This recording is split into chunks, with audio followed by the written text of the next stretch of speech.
Bonjour les youtubeurs, je suis le Dr Yves Psati, sexologue clinicien et thérapeute de couple. En consultation, souvent les patients nous posent une question, dites docteur, suis-je normal? Suis-je dans les normes? Malheureusement, nous autres, on nous a appris à l'école de sexologie que quand quelqu'un nous rapporte un comportement sexuel, de lui dire « Oh, vous savez, en sexualité, en sexologie, il n'y a pas de normes. » Même si c'est quelqu'un qui va très peu avoir de relations sexuelles ou bien ne pas du tout avoir de relations sexuelles, c'est votre choix. Évidemment, c'est leur choix. On n'est pas obligé d'aimer le sexe. Tout le monde fait ce qu'il a envie de son propre corps. Ça, c'est une règle générale qu'on applique pour tout le monde.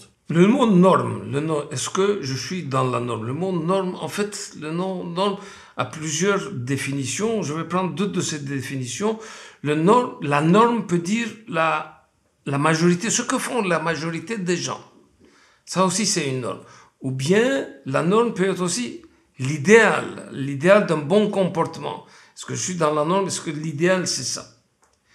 Quand quelqu'un nous rapporte ne pas avoir d'activité sexuelle, est-ce que je suis dans la norme? Ça dépend. Je ne peux pas mettre tout le monde dans le même sac.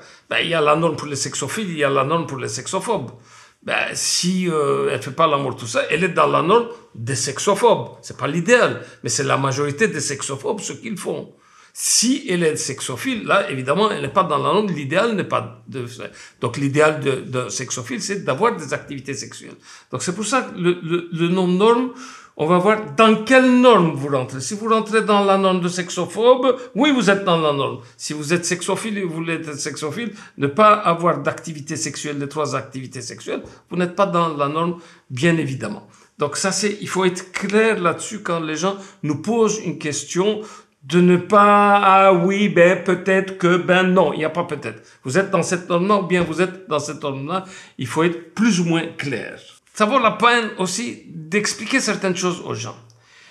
Attention, vous n'avez pas de relations sexuelles, vous devez avoir de la sexualité personnelle si un jour vous voulez continuer à avoir des relations sexuelles.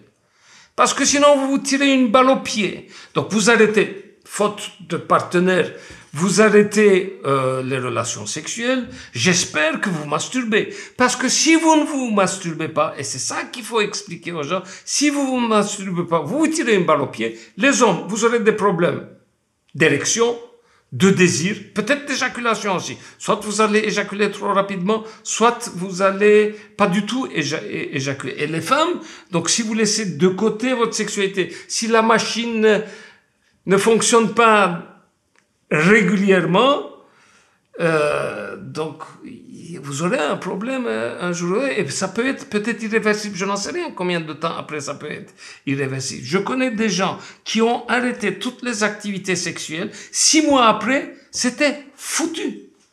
Donc, irréversible. Ils n'ont pas pu retrouver des relations sexuelles. Justement, ils trouvaient la personne qu'il fallait, mais ça ne marchait pas et puis ils se séparaient. Donc, si vous êtes seul, donc n'oubliez pas de maintenir une activité sexuelle, c'est très important. Sinon, vous aurez des problèmes, les hommes, vous aurez des problèmes au niveau de votre pénis. Les femmes, il y a des toiles d'araignée qui vont se former à l'entrée de votre vagin. Donc, vous avez intérêt à faire rouler la machine. J'explique ça à la radio. Donc, quelqu'un qui téléphone à la radio. Une dame. Je sais pas, 50, 60 ans, je ne sais pas.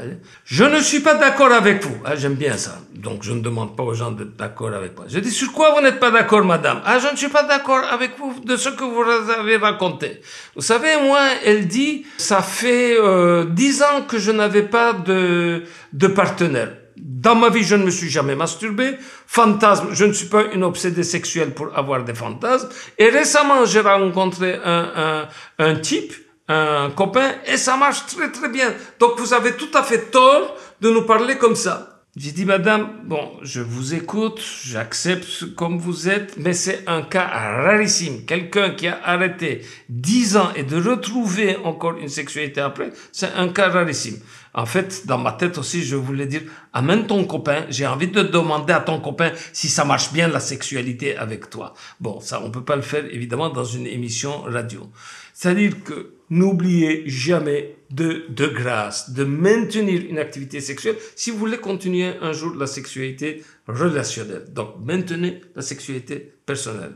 Désolé, je répète ce mot beaucoup parce que ne vous tirez pas une balle au pied. Évidemment, tout ceci dépend si vous avez des compétences sexuelles, si vous avez des performances, ça va dépendre d'une personne à une autre.